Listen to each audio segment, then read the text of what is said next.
ಕರ್ನಾಟಕ ವಿಶ್ವವಿದ್ಯಾಲಯ Dharwad BSc. Semester 4 ಘಟಕ 1 ದಮನಿತ ಲೋಕ 2 ನಿಮ್ಮೊಡನಿದ್ದು ನಿಮ್ಮಂತಾಗದೆ ಕೆ.ಎಸ್. ನಿಸಾರ್ ಅಹಮದ್ ಕರ್ತೃ ಕೃತಿ ಪರಿಚಯ ಕನ್ನಡದ ಸುಪ್ರಸಿದ್ಧ ಕವಿಗಳಲ್ಲಿ, ಭಾವಗೀತಾಕಾರರಲ್ಲಿ, ವಿಮರ್ಶಕರಲ್ಲಿ ನಿಸಾರ್ ಅಹಮದ್ ಒಬ್ಬರು. ನಿತ್ಯೋತ್ಸವ, ಕವನ ಸಂಕಲನ ಹಾಗೂ ಧ್ವನಿಸುರುಳಿಗಳ ಮೂಲಕ ಕನ್ನಡಿಗರ ಮನೆಮಾತಾಗಿರುವ ಕೆ.ಎಸ್. ನಿಸಾರ್ ಅಹಮದ್ ಕನ್ನಡ ಭಾವಗೀತ ಧ್ವನಿಸುರುಳಿ ಲೋಕವನ್ನು ಪ್ರಪ್ರಥಮವಾಗಿ ಭಾವಗೀತಾಪ್ರಿಯರಿಗೆ ತೆರೆದು ತೋರಿದವರು. ಕನ್ನಡ ಭಾವಗೀತ ಧ್ವನಿಸುರುಳಿ ಲೋಕಕ್ಕೆ ಒಂದು ಭದ್ರಬುನಾದಿ ಒದಗಿಸಿದ ಕೀರ್ತಿ ನಿಸಾರ್ ಅವರಿಗೆ ಸಲ್ಲುತ್ತದೆ. ಕೆ.ಎಸ್. ನಿಸಾರ್ ಅಹಮದ್ ಬೆಂಗಳೂರು ಜಿಲ್ಲೆಯ ದೇವನಹಳ್ಳಿಯಲ್ಲಿ 1939 ರ ಡಿಸೆಂಬರ್ 1 ರಂದು ಜನಿಸಿದರು.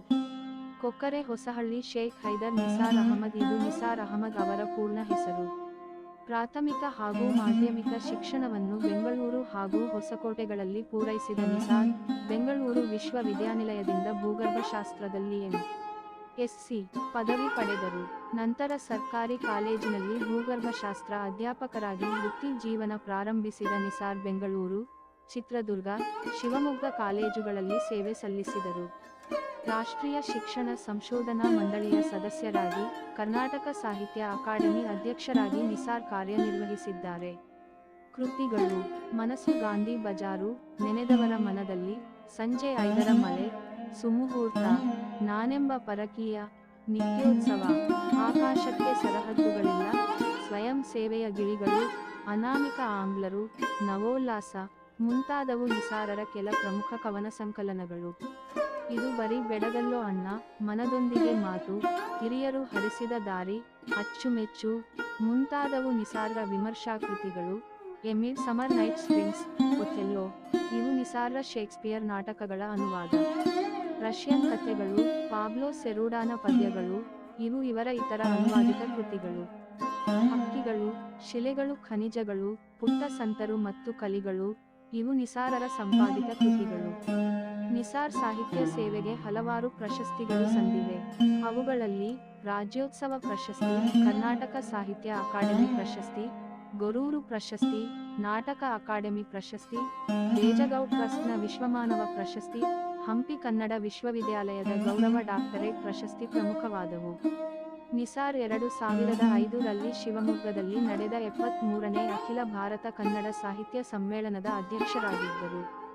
ಮೊತ್ತಮೊದಲ ಬಾರಿಗೆ ನಿತ್ಯೋತ್ಸವ ಧ್ವನಿಸುರುಳಿಯನ್ನು ಹೊರತಂದು ಕನ್ನಡದಲ್ಲಿ ಭಾವಗೀತ ಧ್ವನಿಸುರುಳಿ ಲೋಕವನ್ನು ಸ್ಥಾಪಿಸಿದ ಕೀರ್ತಿ ನಿಸಾರ್ ಅವರದು. ತಿರುಳು: ನಿಸಾರ್ ಅಹಮದರ ಪ್ರಮುಖ ಕವನಗಳಲ್ಲಿ ನಿಮ್ಮೊಡನಿದ್ದು ನಿಮ್ಮಂತಾಗದೆ ಕವನವೂ ಒಂದು. ಅಲ್ಪಸಂಖ್ಯಾತ ಸಮುದಾಯದಿಂದ ಬಂದ ನಿಸಾರ್ ಅಲ್ಲಿನ ತಲ್ಲಣಗಳನ್ನು ತಮ್ಮ ಕಾವ್ಯದ ನೇಯ್ಗೆಯನ್ನಾಗಿಸಿಕೊಂಡವರು.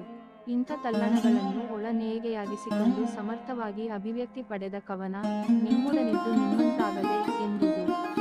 ವ್ಯಕ್ತಿ ತನ್ನ ನೆಲೆಯಲ್ಲೇ ತಾನು ಪರಕೀಯನಾಗಿ ಬದುಕುವಂತಾದ ಸ್ಥಿತಿಯನ್ನು ಅತ್ಯಂತ ಧ್ವನಿಪೂರ್ಣವಾಗಿ ನಿರೂಪಿಸುವ ಕವನವಿದು. ನಮ್ಮ ಸುತ್ತಮುತ್ತಲಿನವರೊಂದಿಗಿದ್ದರೂ ಅವರಲ್ಲಿ ಒಬ್ಬನಾಗಿ, ಅವರಂತಾಗಿ ಬೆರೆಯುವ ಬಗೆ ಎಷ್ಟು ಕಷ್ಟದ್ದು ಎಂಬುದನ್ನು ಈ ಕವನ ಪರಿಣಾಮಕಾರಿಯಾಗಿ ಪ್ರತಿಪಾದಿಸಿದೆ. ಈ ನೆಲದಲ್ಲಿ ಬೇರೂರಿ ಬೆಳೆದರೂ ಬೇರೆ ಎನಿಸಿಕೊಳ್ಳುವ, ಪರಕೀಯ ನೆನೆಸಿಕೊಳ್ಳುವ ಸಂಕಟ ಎಷ್ಟು ಅಸಹನೀಯವಾದುದು ಎಂಬುದನ್ನು ಕವಿ ಇಲ್ಲಿ ಸ್ವಾನುಭವದಿಂದ ಚಿತ್ರಿಸುತ್ತಾನೆ. ಇಂದು ಮನುಷ್ಯ ಜಾತಿಗೊಂದೊಂದು ಚಿಹ್ನೆ ಲಾಂಛನವನ್ನು ಸೃಷ್ಟಿಸಿಕೊಂಡು ಅವುಗಳಲ್ಲಿ ಗುಲಾಮನಾಗಿ ಮನುಷ್ಯರ ಮಧ್ಯೆ ಭೇದದ ಗೋಡೆ ನಿರ್ಮಿಸಿದ್ದಲ್ಲದೆ ತನ್ನನ್ನೇ ತಾನು ಗುರುತಿಸಿಕೊಳ್ಳದಷ್ಟು ಪರಕೀಯನಾಗಿ ಬಿಟ್ಟಿದ್ದಾನೆ. ಮನುಷ್ಯನ ಈ ಸ್ಥಿತಿ ಮಾನವ ಬದುಕನ್ನೇ ಮಸಣವಾಗಿಸಿ ಬಿಟ್ಟಿದೆ. ಈ ಪ್ರಸಂಗವನ್ನು ಪ್ರಸ್ತುತ ಕವನ ಅರ್ಥವತ್ತಾಗಿ ಸೆರೆಹಿಡಿದಿದೆ. ಸರಳಾನುವಾದ: 1. ನಿಮ್ಮೊಡನಿದ್ದು ನಿಮ್ಮಂತಾಗದೆ, ಜಗ್ಗಿದ ಕಡೆ ಬಾಗದೆ, ನಾನು ನಾನೇ ಆಗಿ ಈ ನೆಲದಲ್ಲಿ ಬೀಗಿ ಬೇರುತ್ತಿದ್ದರೂ ಪರಕೀಯನಾಗಿ ತಲೆಯೆತ್ತುವುದಿದೆ ನೋಡಿ, ಅದು ಬಲು ಕಷ್ಟದ ಕೆಲಸ. 2. ವೃತ್ತದಲ್ಲಿ ಉನ್ಮತ್ತರಾದ ನಿಮ್ಮ ಕುಡಿತ ಕುಣಿತ ಕೂಟಗಳು ನಮ್ಮನ್ನು ಕೆಣಕಿ ಕುಣಿಕೆ ಎಸೆದಿದ್ದರೂ ಪಂಚೇಂದ್ರಿಯಕ್ಕೆ ಲಗಾಮು ಜಡಿದು ಬಾರದೆ ನಿಮ್ಮತ್ತ ಸಂಯಮವನ್ನೇ ಪೋಷಿಸಿ ಸಾಕುತ್ತ ರೇಖೆಯಲ್ಲೇ ಡೊಂಬರಾಟ ನಡೆಸುವುದಿದೆ ನೋಡಿ, ಅದು ಬಲು ಕಷ್ಟದ ಕೆಲಸ. 3. ಒಳಗೊಳಗೆ ಬೇರು ಕೊಯ್ದು ಲೋಕದೆದುರಲ್ಲಿ ನೀರು ಹೊಯ್ದು ನನ್ನನ್ನು ಸಲಹುವ ನಿಮ್ಮ ಕಪಟ ಗೊತ್ತಿದ್ದರೂ ಗೊತ್ತಿಲ್ಲದಂತೆ ನಟಿಸಿ ಚಕಾರವೆತ್ತದೆ ನಿಮ್ಮೊಡನೆ ಕಾಫಿ ಹೀರಿ ಪೇಪರ್ ಓದಿ ಹರಟೆ ಬಾಳು ತಳ್ಳುವುದಿದೆ ನೋಡಿ, ಅದು ಬಲು ಕಷ್ಟದ ಕೆಲಸ. 4. ನಿಮ್ಮ ಮಾತುಕತೆಗಳಲ್ಲಿ ಹುದುಗಿದ ಬೆಕ್ಕು ಸಂಶಯದ ಪಂಜರವನ್ನೆತ್ತಿ ನನ್ನ ನಂಬಿಕೆ ನಿಯತ್ತು ಹಕ್ಕು ಕೊನೆಗೆ ಸಾಚಾತನವನ್ನು ಪರಚಿ ಕಣ್ಣಿಗೆ ಒತ್ತಿ ನೋವು ತುಂಬಿದರು ಚೆಲ್ಲಿದ ರಕ್ತದಲ್ಲಿ ರಾಷ್ಟ್ರೀಯತೆಯ ಧಾತುಗಳನ್ನು ನನ್ನೆದುರಿನಲ್ಲೇ ತನಿಖೆ ಮಾಡುವ ಕ್ಷಣವನ್ನು ನಸುನಗುತ್ತಾ ಎದುರಿಸುವುದು ಇದೆಯಲ್ಲ, ಅದು ಬಲು ಕಷ್ಟದ ಕೆಲಸ.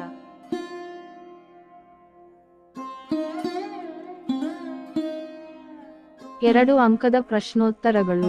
ಪ್ರಶ್ನೆ 1. ನಿಮ್ಮೊಡನಿದ್ದು ನಿಮ್ಮಂತಾಗದೆ ಕವನದ ಕರ್ತೃ ಯಾರು? ಉತ್ತರ: ನಿಮ್ಮೊಡನಿದ್ದು ನಿಮ್ಮಂತಾಗದೆ ಕವನದ ಕರ್ತೃ ಕೆ. ಎಸ್. ನಿಸಾರ್ ಅಹಮದ್. ಕನ್ನಡದ ಪ್ರಮುಖ ಕವಿಗಳಲ್ಲಿ ನಿಸಾರ್ ಅಹಮದ್ ಒಬ್ಬರು. ಪ್ರಶ್ನೆ 2. ನಿಮ್ಮೊಡನಿದ್ದು ನಿಮ್ಮಂತಾಗದೆ ಕವನದ ತಿರುಳೇನು? ಉತ್ತರ: ಗೋಸುಂಬಿ ಜನರ ನಡುವೆ ವ್ಯಕ್ತಿ ತನ್ನ ವ್ಯಕ್ತಿತ್ವವನ್ನು ಕಳೆದುಕೊಂಡು ಬದುಕಬೇಕಾದ ಅನಿವಾರ್ಯತೆಯನ್ನು ಧ್ವನಿಪೂರ್ಣವಾಗಿ ಪ್ರತಿಪಾದಿಸುವುದು. ಪ್ರಶ್ನೆ 3.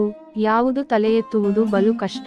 ಉತ್ತರ: ಗೋಸುಂಬಿ ಜನರ ನಡುವೆ ಇದ್ದು ಅವರಂತಾಗದೆ, ಜಗ್ಗಿದ ಕಡೆ ಬಾಗದೆ, ನಾನು ನಾನೇ ಆಗಿ ಈ ನೆಲದಲ್ಲಿ ಬೇರು ಒತ್ತಿದ್ದರೂ ಬೀರುವುದು ಪರಕೀಯನಾಗಿ ಬಾಳುವುದು ಬಲು ಕಷ್ಟ. ಪ್ರಶ್ನೆ 4. ಮನುಷ್ಯನನ್ನು ಏನು ಕೆಣಕಿ ಕುಣಿಕೆ ಎಸೆಯುತ್ತಿವೆ? ಉತ್ತರ: ವೃತ್ತದಲ್ಲಿ ಉನ್ನತರಾದ ಗೋಸಂಬಿ ಜನರ ಕುಣಿತ, ಕೂಟಗಳು ಮನುಷ್ಯನನ್ನು ಕೆಣಕಿ ಕುಣಿಕೆ ಎಸೆಯುತ್ತಿವೆ. ಮನುಷ್ಯ ಸಂಸ್ಕೃತಿ ಹೀನವಾದುದರ ದುರಂತವಿದು. ಪ್ರಶ್ನೆ 5. ಬಲು ಕಷ್ಟದ ಡೊಂಬರಾಟ ಯಾವುದು? ಉತ್ತರ: ಪಂಚೇಂದ್ರಿಯಕ್ಕೆ ಲಗಾಮು ಜಡಿದು ನಿಮ್ಮತ್ತ ಬಾರದೆ ಸಮಯವನ್ನೇ ಪೋಷಿಸಿ ಸಾಕುತ್ತ ರೇಖೆಯಲ್ಲೇ ನಡೆಸುವ ಡೊಂಬರಾಟ ಬಲು ಕಷ್ಟದ ಕೆಲಸ. ಪ್ರಶ್ನೆ 6. ಮನುಷ್ಯನನ್ನು ಸಲಹುವ ಕಪಟ ಎಂತಹದ್ದು? ಉತ್ತರ: ಒಳಗೊಳಗೆ ಬೇರು ಕೊಯ್ದು ಲೋಕದ ಎದುರಲ್ಲಿ ನೀರು ಹೊಯ್ದು ಸಲಹುವ ಕಪಟವೇ ಮನುಷ್ಯನನ್ನು ಸಲಹುವ ಕಪಟ. ಪ್ರಶ್ನೆ 7. ಹರಟೆ ಬಾಳು ತಳ್ಳುವುದು ಕಷ್ಟದ ಕೆಲಸ ಏಕೆ? ಉತ್ತರ: ಮನುಷ್ಯನ ಕಪಟ ಗೊತ್ತಿದ್ದರೂ ಗೊತ್ತಿಲ್ಲದಂತೆ ನಟಿಸಿ ಚಕಾರವೆತ್ತದೆ ಅವರೊಡನೆ ಕಾಫಿ ಹೀರಿ ಪೇಪರ್ ಓದಬೇಕಾಗುತ್ತದೆ. ಅಂತೆಯೇ ಇಂತಹ ಹರಟೆ ಬಾಳು ತಳ್ಳುವುದು ಕಷ್ಟದ ಕೆಲಸ. ಪ್ರಶ್ನೆ 8. ಮನುಷ್ಯನ ಮಾತುಕತೆಗಳಲ್ಲಿ ಹುದುಗಿದ ಬೆಕ್ಕು ಯಾವುದು? ಉತ್ತರ: ಮನುಷ್ಯನ ಮಾತುಕತೆಗಳಲ್ಲಿ ಹುದುಗಿದ ಬೆಕ್ಕು ಸಂಶಯದ ಬೆಕ್ಕು. ಕವಿ ಇಲ್ಲಿ ಗೋಸಂಬಿ ಜನರ ಸಂಶಯದ ಬುದ್ಧಿಯ ಅನ್ನು ಬೆಕ್ಕಿಗೆ ಹೋಲಿಸಿದ್ದಾನೆ. ಪ್ರಶ್ನೆ 9. ಸಂಶಯದ ಬೆಕ್ಕು ಏನನ್ನು ಪರಚುತ್ತದೆ? ಉತ್ತರ: ಗೋಸಂಬಿ ಜನರ ಮಾತುಕತೆಗಳಲ್ಲಿ ಹುಡುಗಿದ ಸಂಶಯದ ಬೆಕ್ಕು ತನ್ನ ಪಂಜರವನ್ನು ಎತ್ತಿ ಮನುಷ್ಯನ ನಂಬಿಕೆ, ನಿಯತ್ತು, ಹಕ್ಕು ಹಾಗೂ ಕೊನೆಗೆ ಸಾಚಾತನಗಳನ್ನು ಪರಚುತ್ತದೆ. ಪ್ರಶ್ನೆ 10. ಮನುಷ್ಯ ನಸುನಗುತ್ತಾ ಎದುರಿಸುವ ಬಲು ಕಷ್ಟದ ಕೆಲಸ ಯಾವುದು? ಉತ್ತರ: ಗೋಸಂಬಿ ಜನರ ಸಂಶಯ ಬುದ್ಧಿಯ ಬೆಕ್ಕು ಇನ್ನೊಬ್ಬನ ಕಣ್ಣಿಗೆ ಒತ್ತಿ ಚೆಲ್ಲಿದ ರಕ್ತದಲ್ಲಿ ಆತನ ಎದುರಲ್ಲೇ ತನಿಖೆ ಮಾಡುವ ಕ್ಷಣವೇ ಮನುಷ್ಯ ನಸುನಗುತ್ತಾ ಎದುರಿಸುವ ಬಲು ಕಷ್ಟದ ಕೆಲಸ. 5 ಅಂಕದ ಪ್ರಶ್ನೋತ್ತರಗಳು. ಪ್ರಶ್ನೆ 1. ನಿನ್ನೊಡನಿದ್ದು ನಿಮ್ಮಂತಾಗದೆ ಕವನದ ತಿರುಳು ಅಥವಾ ಆಶಯವನ್ನು ಕುರಿತು ವಿವರಿಸಿ. ಉತ್ತರ: ನಿಮ್ಮೊಡನಿದ್ದು ನಿಮ್ಮಂತಾಗದೆ ಕವಿ ನಿಸಾರ್ ಅಹಮದ್ ಅವರ ಒಂದು ವಿಶಿಷ್ಟ ಕವನ. ವ್ಯಕ್ತಿ ತನ್ನತನವನ್ನು ಉಳಿಸಿಕೊಂಡು ಬಾಳುವುದು ಅಥವಾ ತಾನು ತಾನಾಗಿಯೇ ಬಾಳುವುದು ಎಷ್ಟು ಕಷ್ಟವೆಂಬುದನ್ನು ಹಾಗೂ ಪರಕೀಯನಾಗಿ ಬಾಳುವುದು ತಪ್ಪದಂತಾದಾಗ ವ್ಯಕ್ತಿ ಅನುಭವಿಸುವ ಮನೋವ್ಯಥೆಯನ್ನು ಈ ಕವನ ಅತ್ಯಂತ ಧ್ವನಿಪೂರ್ಣವಾಗಿ ಪ್ರತಿಪಾದಿಸಿದೆ. ಸಮಕಾಲೀನ ವಾತಾವರಣ ಎಷ್ಟು ಕಪಟವಾಗಿದೆ ಎಂಬುದಕ್ಕೆ ಈ ಕವನ ಒಂದು ಜ್ವಲಂತ ನಿದರ್ಶನ. ಇಂದು ವ್ಯಕ್ತಿ ತನ್ನಷ್ಟಕ್ಕೆ ತಾನು ಬದುಕುವುದು ಕಷ್ಟವಾಗಿದೆ. ಏಕೆಂದರೆ ಆತನ ಸುತ್ತಮುತ್ತ ಕಪಟ ಜನರ ವೃತ್ತವೇ ಸುತ್ತುವರಿದಿದ್ದು, ಈ ಜನ ಆತನನ್ನು ತಮ್ಮ ಕಡೆಗೆ ಜಗ್ಗುತ್ತಲೇ ಇರುತ್ತದೆ, ಬಾಗಿಸಿಕೊಳ್ಳುತ್ತಲೇ ಇರುತ್ತದೆ. ಇಂಥವರೊಡನಿದ್ದು ಇವರಂತಾಗದಿದ್ದರೆ ಬದುಕುವುದು ಬಲು ಕಷ್ಟ. ಆದಾಗ್ಯೂ ಇವರಂತಾಗದೆ, ಜಗ್ಗಿದ ಕಡೆ ಬಾಗದೆ ತಾನು ತಾನೇ ಆಗಿ ಈ ನೆಲದಲ್ಲಿ ಬೀಗಿ ಬೇರುತ್ತಿದ್ದರೂ ಇದರ ಮಧ್ಯೆ ಪರಕೀಯನಾಗಿ ತಲೆಯೆತ್ತುವುದು ತಪ್ಪದು. ಇದು ಬಲು ಕಷ್ಟದ ಕೆಲಸ. ಉನ್ನತ ಕಪಟಿಗಳ ಕುಣಿತ ಕೂಟಗಳು ನಮ್ಮನ್ನು ಕೆಣಕಿ ಕುಣಿಕೆ ಎಸೆಯುತ್ತಿದ್ದರೂ ಪಂಚೇಂದ್ರಿಯಗಳಿಗೆ ಲಗಾಮು ಜಡಿದು ಬದುಕುವುದು ಅನಿವಾರ್ಯವಾಗಿದೆ. ಆದರೂ ಈ ಕಪಟಗಳಿಂದ ಜಾರುವುದು ಕಷ್ಟ. ಈ ಕಪಟಿಗಳ ಸಂಯಮವನ್ನು ಪೋಷಿಸುವುದು, ಈ ಸಂಯಮವನ್ನೇ ಸಾಕುವುದು, ಸಂಯಮದ ರೇಖೆಯಲ್ಲೇ ಡೊಂಬರಾಟ ಆಡುವುದು ಅನಿವಾರ್ಯವಾಗಿದೆ. ಒಳಗೊಳಗೆ ಬೇರುಕೊಯ್ದು ಲೋಕದೆದುರು ನೀರು ಹೊಯ್ದು ನಮ್ಮನ್ನು ಸಲಹುವ ಇವರ ಕಪಟ ಗೊತ್ತಿದ್ದರೂ ಚಕಾರವೆತ್ತದೆ ಅವರೊಡನೆ ಕಾಫಿ ಹೀರಿ ಪೇಪರ್ ಓದಿ ಹರಟೆ ಬಾಳು ತಳ್ಳುವುದು ನಿಜಕ್ಕೂ ಬಲು ಕಷ್ಟದ ಕೆಲಸವೇ. ತಮ್ಮ ಮಾತುಗಳಲ್ಲಿ ಸಂಶಯವೆಂಬ ಬೆಕ್ಕಿನ ಪಂಜನ್ನು ಹುದುಗಿಸಿದ ಈ ಕಪಟ ಜನ ನಮ್ಮ ನಂಬಿಕೆ, ನಿಯತ್ತು, ಹಕ್ಕು ಸಾಚಾತನಗಳನ್ನೆಲ್ಲ ಪರಚಿ ಬಿಡುತ್ತಾರೆ. ಪಂಜರದಿಂದ ಕಣ್ಣಿಗೆ ನೋವಾಗುವಂತೆ ಒತ್ತಿ ರಕ್ತ ಬರಿಸುತ್ತಾರೆ. ಒಳಗೆ ಇಷ್ಟೆಲ್ಲ ಮಾಡುವ ಈ ಜನ ಹೊರಗೆ ರಾಷ್ಟ್ರೀಯತೆಯ ಬೀಜ ಬಿತ್ತುವ ಡೊಂಬರಾಟ ನಡೆಸುತ್ತಾರೆ. ಇದನ್ನು ಹುಸಿ ನಗುನಗುತ್ತಾ ಎದುರಿಸುವುದಿದೆಯಲ್ಲ, ಇದು ಬಲು ಕಷ್ಟದ ಕೆಲಸ. ವ್ಯಕ್ತಿ ತಾನು ಹುಟ್ಟಿ ಬೆಳೆದ ನೆಲದಲ್ಲಿ ಬೀಗಿ ಬೇರೂರಿ ನಿಂತರೂ ಕಪಟಿಗಳ ಮಧ್ಯೆ ಪರಕೀಯನಾಗಿ ಬಾಳಬೇಕಾದ ದುಸ್ತರ ಸ್ಥಿತಿಯನ್ನು ಈ ಕವನ ಬಹುಸಮರ್ಥವಾಗಿ ಕಟ್ಟಿಕೊಡುತ್ತದೆ. ಪ್ರಶ್ನೆ 2. ಮನುಷ್ಯನ ಕಪಟತನ ಹಾಗೂ ಸಂಶಯಬುದ್ಧಿ ಕುರಿತಂತೆ ಕವಿಯ ನಿಲುವೇನು? ಉತ್ತರ. ಮನುಷ್ಯನ ಕಪಟತನ ಹಾಗೂ ಸಂಶಯಬುದ್ಧಿ ಕುರಿತಂತೆ ಕವಿಯ ನಿಲುವು ತುಂಬಾ ವಿಶಿಷ್ಟವಾದುದು. ಮನುಷ್ಯನ ಸಂಶಯಬುದ್ಧಿ ಕವಿ ಬೆಕ್ಕಿಗೆ ಹೋಲಿಸಿದ್ದು ತುಂಬಾ ಔಚಿತ್ಯಪೂರ್ಣವಾಗಿದೆ. ಕಪಟತನ ಇಂದಿನ ಯುಗದ ಮುಖ್ಯ ನೀತಿಯಾಗಿದೆ. ಒಳಗೊಂದು ಹೊರಗೊಂದು ಇದು ಈ ಕಾಲಮಾನದ ವೈಶಿಷ್ಟ್ಯ. ಇಂದು ಕಪಟಿಗಳು ಇನ್ನೊಬ್ಬನನ್ನು ಸಲಹುವ ವೃತ್ತಿಯನ್ನು ಇಟ್ಟುಕೊಂಡಿದ್ದಾರೆ. ಪಾಪ, ಅದೆಂಥ ಸಲಹುವಿಕೆಯೆಂದಿರಿ? ಒಳಗೊಳಗೆ ಬೇರು ಕೊಯ್ಯುವುದು, ಲೋಕದೆದುರು ನೀರು ಹೊಯ್ಯುವುದು, ಇದೇ ಇಂದಿನವರು ಇನ್ನೊಬ್ಬರನ್ನು ಸಲಹುವ ರೀತಿ. ಇದು ನಮಗೂ ಗೊತ್ತಿದೆ, ಆದರೂ ಗೊತ್ತಿಲ್ಲದಂತೆ ನಟಿಸುವುದು ಅನಿವಾರ್ಯವಾಗಿದೆ. ಚಕಾರವೆತ್ತದೆ ಅವರೊಡನೆ ಕಾಫಿ ಹೀರಿ, ಪೇಪರ್ ಓದಿ ಹರಟೆ ಬಾಳು ತಳ್ಳುವುದು ಸಹಜವಾಗಿದೆ. ಇದು ಬಹುಕಷ್ಟದ ಕೆಲಸ ನಿಜ. ಆದರೆ ಈ ಪರಕೀಯ ಅನುಭವ ಈ ಯುಗದ ವಿಶಿಷ್ಟ ಕೊಡುಗೆಯೆಂಬುದನ್ನು ಮರೆಯುವಂತಿಲ್ಲ. ಕಪಟ ಈ ಯುಗದ ವಿಶಿಷ್ಟ ಲಕ್ಷಣವೆಂದು ಹೇಳಿತಷ್ಟೇ. ಕಪಟಿಗಳ ಮಾತಿನಲ್ಲಿ ಸಂಶಯದ ಪಂಜಿನ ಬೆಕ್ಕಿದೆ ಎಂಬ ಕವಿಯ ಮಾತು ಇಲ್ಲಿ ತುಂಬಾ ಅರ್ಥಪೂರ್ಣ. ಇನ್ನೊಬ್ಬರ ನಂಬಿಕೆ, ನಿಯತ್ತು, ಹಕ್ಕು, ಕೊನೆಗೆ ಸಾಚಾತನಗಳನ್ನು ತಮ್ಮ ಸಂಶಯದ ಪಂಜಿನಿಂದ ಪರಚಿ ಸ್ವಾರ್ಥವನ್ನು ಈಡೇರಿಸಿಕೊಳ್ಳುವುದೇ ಕಪಟಗಳಿಗೆ ಬದುಕಾಗಿದೆ ಎಂಬುದನ್ನು ಈ ಪ್ರತಿಮೆ ಧ್ವನಿಪೂರ್ಣಗೊಳಿಸಿದೆ. ಈ ಕಪಟ ಕೂಟದ ಸಂಶಯದ ಪಂಜು ಇಷ್ಟಕ್ಕೆ ನಿಲ್ಲುವುದಿಲ್ಲ. ಕಣ್ಣಿಗೆ ಒತ್ತಿ ನೋವನ್ನು ತುಂಬುತ್ತದೆ, ರಕ್ತವನ್ನು ಹೊರಚೆಲ್ಲುತ್ತದೆ. ಕಪಟಗಳ ರಕ್ತ ಪಿಪಾಸೆಗೆ ಕರುಣೆ ಎಲ್ಲಿ? ಇಷ್ಟೆಲ್ಲ ಒಳಗೊಳಗೆ ಮಾಡುವ ಈ ಕಪಟ ಕೂಟ ಹೊರಗೆ ರಾಷ್ಟ್ರೀಯತೆಯ ಬಗೆಗೆ ಮಾತಾಡುತ್ತಿದೆ, ರಾಷ್ಟ್ರೀಯತೆಯ ಬೀಜ ಬಿತ್ತುತ್ತದೆ. ಈ ಹುಸಿ ಕ್ಷಣವನ್ನು ನಾವೆಲ್ಲ ಹುಸಿ ನಗುತ್ತಲೇ ಎದುರಿಸಬೇಕು. ಇದು ಬಹು ಕಷ್ಟದ ಕೆಲಸವಾದರೂ ತಾಳಿಕೊಳ್ಳುವುದು, ಅನುಭವಿಸುವುದು ಅಷ್ಟೇ ಅನಿವಾರ್ಯವಾಗಿದೆ ಎಂಬುದನ್ನು ಈ ಕವನ ತುಂಬಾ ಧ್ವನಿಪೂರ್ಣವಾಗಿ ಪ್ರತಿಪಾದಿಸಿದೆ. ಪ್ರಶ್ನೆ 3. ಕಪಟಿಗಳ ಕೂಟದಲ್ಲಿ ಮನುಷ್ಯ ತನ್ನತನವನ್ನೇ ಕಳೆದುಕೊಂಡು ಪರಕೀಯನ್ನಾಗಿ ಬಾಳುವ ಅನಿವಾರ್ಯತೆಯನ್ನು ಕವಿ ಹೇಗೆ ಪ್ರತಿಪಾದಿಸಿದ್ದಾನೆ? ವಿವರಿಸಿ. ಉತ್ತರ. ಮನುಷ್ಯ ಇಂದಿನ ಯುಗಮಾನದಲ್ಲಿ ಕಪಟಗಳ ಮಧ್ಯೆ ತನ್ನತನವನ್ನು ಉಳಿಸಿಕೊಂಡು ಬದುಕುವುದು ತುಂಬಾ ಕಷ್ಟದ ಕೆಲಸ. ಇಂದು ನಮ್ಮ ಸುತ್ತಮುತ್ತ ಕಪಟಗಳ ಕೂಟವೇ ನೆರೆದಿದೆ. ಈ ಕೂಟದ ಮಧ್ಯದಲ್ಲಿದ್ದು ಬದುಕುವುದು ತುಂಬಾ ಕಷ್ಟ. ಏಕೆಂದರೆ ಇವರೊಡನಿದ್ದು ಇವರಂತೆ ಆಗಬೇಕು, ಇವರು ಜಗ್ಗಿದ ಕಡೆ ಬಾಗಬೇಕು. ಇದು ಬೇಡವೆಂದು ಇವರೊಡನೆ ಇವರಂತಾಗದೆ, ಜಗ್ಗಿದ ಕಡೆ ಬಾಗದೆ, ನಾನು ನಾನೇ ಆಗಿ ಈ ನೆಲದಲ್ಲೇ ಬೇರೊತ್ತಿದರೂ ಪರಕೀಯನಾಗಿ ತಲೆಯೆತ್ತುವ ಕಷ್ಟ ಮಾತ್ರ ತಪ್ಪದು. ತನ್ನತನವ ಉಳಿಸಿಕೊಂಡು ಬದುಕುವುದು ದುಷ್ಟಕೂಟದ ಮಧ್ಯೆ ಬಹು ಕಷ್ಟದ ಕೆಲಸವೇ. ಉನ್ಮತ್ತ ಕೂಟದ ಕುಡುಕರ ವೃತ್ತದಲ್ಲಿದ್ದು ಅವರಂತೆ ಬದುಕುವುದು ಬಲು ಕಷ್ಟದ ಕೆಲಸವೇ. ಇಂಥ ಉನ್ಮತ್ತದ ಕುಡಿತ ಕುಣಿತ ಕೂಟಗಳು ನಮ್ಮನ್ನು ಕೆಣಕಿ ಕುಣಿಕೆ ಎಸೆದಿದ್ದರೂ ಪಂಚೇಂದ್ರಿಯಗಳಿಗೆ ಲಗಾಮು ಜಡಿದು ಜಾರಿಕೊಳ್ಳುವುದು ಅಸಾಧ್ಯವಾಗಿದೆ. ಬದಲಿಗೆ ಇವರೊಂದಿಗೆ ಸಂಯಮವನ್ನೇ ಪೋಷಿಸಬೇಕಾಗಿದೆ. ಸಂಯಮವನ್ನೇ ಸಾಕುತ್ತ ರೇಖೆಯಲ್ಲೇ ದೊಂಬರಾಟ ನಡೆಸುವುದು ಕಷ್ಟದ ಕೆಲಸವಾಗಿದೆ. ಒಟ್ಟಾರೆ ಕಪಟಿಗಳ ಕೂಟದಲ್ಲಿ ಮನುಷ್ಯ ತನ್ನತನವನ್ನೇ ಕಳೆದುಕೊಂಡು ಪರಕೀಯನ್ನಾಗಿ ಬಾಳಬೇಕಾದ ಅನಿವಾರ್ಯತೆಯನ್ನು ಕವಿ ತುಂಬಾ ಪರಿಣಾಮಕಾರಿಯಾಗಿ ಪ್ರತಿಪಾದಿಸಿದ್ದಾನೆ. 10 ಅಂಕದ ಪ್ರಶ್ನೋತ್ತರಗಳು. ಪ್ರಶ್ನೆ 1. ನಿಮ್ಮೊಡನಿದ್ದು ನಿಮ್ಮಂತಾಗದೆ ಕವನದ ಸ್ವಾರಸ್ಯವನ್ನು ನಿರೂಪಿಸಿರಿ. ಅಥವಾ ಪ್ರಶ್ನೆ ಪಾಯಿಂಟ್ 2. ಮಾನವತೆಯೇ ಇಲ್ಲದ ಮನುಷ್ಯರ ನಡುವೆ ಮನುಷ್ಯ ಪರಕೀಯವಾಗಿ ಬದುಕುತ್ತಿರುವ ಅನಿವಾರ್ಯ ಸ್ಥಿತಿಯನ್ನು ಕವಿಗೊಂದು ನಿರೂಪಿಸುವುದು ಹೇಗೆ? ವಿವೇಚಿಸಿರಿ. ಅಥವಾ ಪ್ರಶ್ನೆ 3. ಮಾನವತೆ ಮಾಯವಾದ ಇಂದಿನ ವಾತಾವರಣದಲ್ಲಿ ಮನುಷ್ಯ ಅನಾಥವಾಗಿ ಪರಕೀಯವಾಗಿ ಬದುಕುತ್ತಿರುವುದನ್ನು ನಿಮ್ಮೊಡನಿದ್ದು ನಿಮ್ಮಂತಾಗದೆ ಕವನ ಹೇಗೆ ಪ್ರತಿಪಾದಿಸುತ್ತದೆ? ವಿಶ್ಲೇಷಿಸಿರಿ. ಅಥವಾ ಪ್ರಶ್ನೆ 4. ತನ್ನ ಸುತ್ತಮುತ್ತಲಿನವರೊಂದಿಗಿದ್ದು ಅವರೊಂದಿಗೆ ಹೊಂದಿಕೊಳ್ಳಲಾಗದೆ ಪರಕೀಯನು ಬದುಕುವ ಮನುಷ್ಯನ ಅನಿವಾರ್ಯತೆ ನೋವಿನ ಭಾವಗಳನ್ನು ಕವನ. ಪ್ರಶ್ನೆ 5. ತಮ್ಮದಷ್ಟೇ ಸಾಧಿತವಾಗಬೇಕೆನ್ನುವ ಸ್ವಾರ್ಥಜನರ ಮಧ್ಯೆ ವ್ಯಕ್ತಿ ಪರಕೀಯವಾಗಿ ಬದುಕುವಂತಾದ ಮನೋವ್ಯತೆಯನ್ನು ನಿಮ್ಮೊಡನಿದ್ದು ನಿಮ್ಮಂತಾಗದೆ ಕವನ ಹೇಗೆ ಕಟ್ಟಿಕೊಡುತ್ತದೆ? ವಿವೇಚಿಸಿರಿ. ಉತ್ತರ. ನಿಮ್ಮೊಡನಿದ್ದು ನಿಮ್ಮಂತಾಗದೆ ಕವನ ಮನುಷ್ಯನ ಪರಕೀಯ ಅನಿವಾರ್ಯತೆಯನ್ನು ಕುರಿತ ನಿಸಾರ್ರ ಒಂದು ವಿಶಿಷ್ಟ ಕವನ. ನಯ ವಂಚನೆಯ ಇಂದಿನ ವಾತಾವರಣದಲ್ಲಿ ವ್ಯಕ್ತಿಗಳ ನಡುವೆ ಸಂಬಂಧ ಉಳಿಯದೆ ಹೋಗಿದೆ. ಮನುಷ್ಯ ಕಲಿತಷ್ಟು ನಯವಂಚಕನಾಗಿ ಬೆಳೆಯುತ್ತಿದ್ದಾನೆ, ಮಾನವತೆಯಿಂದ ದೂರವಾಗುತ್ತಿದ್ದಾನೆ. ಇನ್ನೊಬ್ಬರ ಬಗೆಗೆ ವ್ಯಂಗ್ಯ, ಕಟಕಿ, ವಿಡಂಬನೆ ಮಾಡುವುದರಲ್ಲ ಕಾಲ ಕಳೆಯುವಂತಹ ಸ್ವಾರ್ಥಪರನಾಗಿದ್ದಾನೆ. ಇಂಥವರ ಮಧ್ಯೆ ವ್ಯಕ್ತಿ ಪರಕೀಯವಾಗಿ ಬಾಳಬೇಕಾದ ಅನಿವಾರ್ಯತೆ, ತಳಮಳ, ಮನೋವ್ಯತೆ, ಸಂಕಟಗಳನ್ನು ಪರಿಣಾಮಕಾರಿಯಾಗಿ ಕಟ್ಟಿಕೊಡುವ ಕವನವಿದು.